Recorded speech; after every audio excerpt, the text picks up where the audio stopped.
Assalamualaikum warahmatullahi wabarakatuh. Bismillahirrahmanirrahim. Alhamdulillahirrabbilalamin. Alhamdulillahilladzi hadana lihadza wa ma kunna linahtadiya laula an hadanallah. May yahdillahu fala mudhillalah wa may yudlilhu fala hadiyalah. Asyhadu an la ilaha illallah wahdahu la syarikalah wa asyhadu anna Muhammadan abduhu wa rasuluh sallallahu alaihi wasallam la nabiyya ba'dah. Allahumma salli wa sallim ala hadzal nabiyil karim wa man tabi'ahum bi ihsanin ila yaumiddin. Netizen yang dirahmati Allah Subhanahu wa taala, pada kesempatan yang berbahagia ini topik kajian kita adalah amalan-amalan sunnah di bulan Ramadan.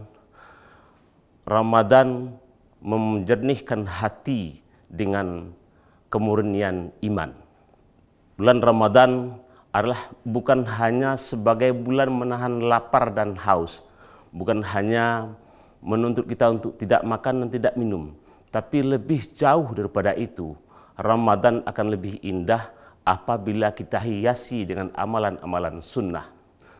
Firman Allah yang berbunyi, Ya ayyuhalladzina amanu kutiba alaikumusiyam kama kutiba alal ladzina min qablikum la'allakum tattaqun. Tujuan utama dari Ramadan adalah takwa. Takwa tidak bisa diperoleh dengan teori. Takwa kita dapatkan adalah dengan pelaksanaan kegiatan ibadah kepada Allah Subhanahu wa taala. Oleh karena itu indahnya Ramadan ini apabila kita hiasi tidak hanya dengan puasanya saja, tapi dihiasi dengan amalan-amalan sunnah. Apa amalan-amalan sunnah yang sesuai dengan ajaran Rasulullah SAW? Di antaranya yang pertama adalah sahur. Sebagaimana kata Nabi SAW, tasahharu fa inna fis sahuri barakah.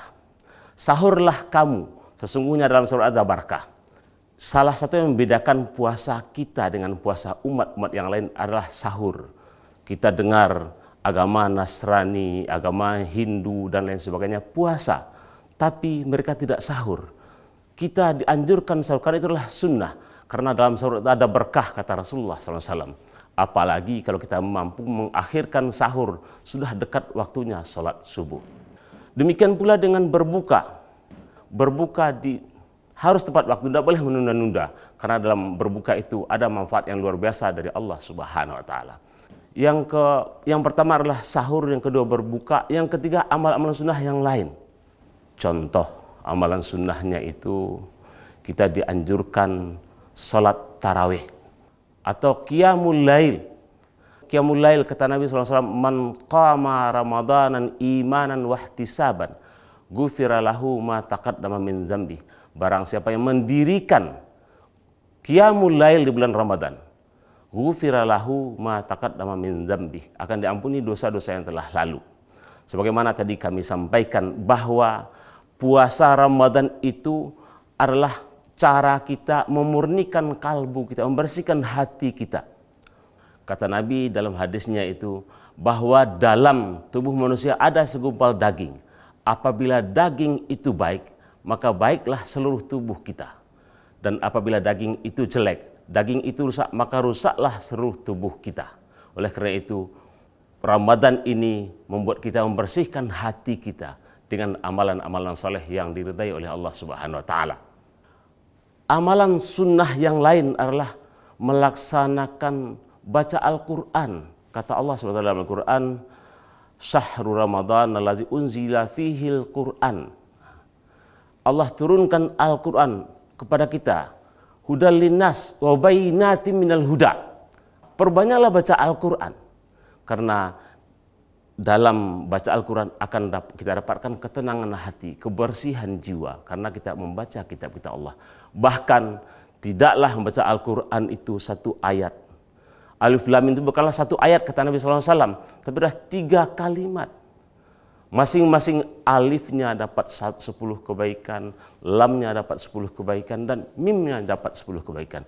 Betapa besarnya fadilah dan manfaatnya kalau kita mampu qiyamul lail, melaksanakan salat tarawih, kemudian ada salat tahajud, baca Al-Quran. Itu insya Allah akan memurnikan hati kita, akan membersihkan hati kita sehingga mendapatkan akhir dari puasa adalah la'allakum tattaqun. Netizen yang dirahmati Allah Subhanahu wa taala, selanjutnya adalah bersedekah.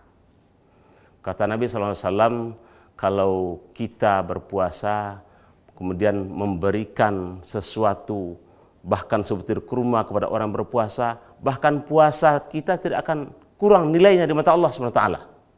Pahalanya orang yang memberikan sedekah untuk yang berpuasa sama nilainya dengan orang berpuasa tersebut.